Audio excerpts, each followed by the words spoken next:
বাস্তবতা হলো অনেকে আছে এমন একটু শরীরটা খারাপ লাগলে বৈশা নামাজ পড়া শুরু করে দেয়, আছে না নাই? এরকম সামান্য শরীর খারাপ লাগতেছে, একটু শরীরটা দুর্বল লাগতেছে, আর আমি চেয়ারে বসে নামাজ পড়া শুরু করলাম। ফরজ নামাজ যদি এভাবে পড়েন আপনার নামাজ হবে না। নফল নামাজ বা সুন্নত নামাজ যদি বসে পড়েন হয়ে যাবে, কিন্তু ফরজ নামাজ এটা যদি আপনি এভাবে পড়েন তাহলে নামাজ হবে না। কারণ ওয়াকুমুলিল্লাহি কানিতিন, নামাজের মধ্যে দাঁড়ানোটা ফরজ, রুকু করা ফরজ, সিজদা করাও কি ফরজ। আপনি ঠুনকো অজুহাতে একটু শরীর খারাপ দেখে আপনি এটা করতে পারেন না।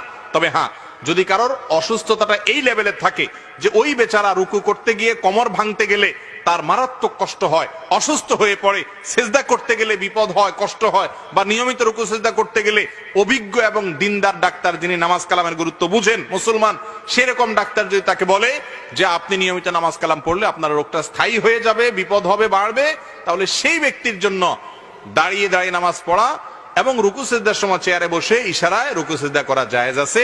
আর যদি দাঁড়ানো থেকে বসারও ক্ষমতা না থাকে তাহলে সেক্ষেত্রে চেয়ারে বসে নামাজ পড়া জায়েজ আছে। এটা হলো যার কোনো উপায় নাই, শেষ চিকিৎসা তার জন্য।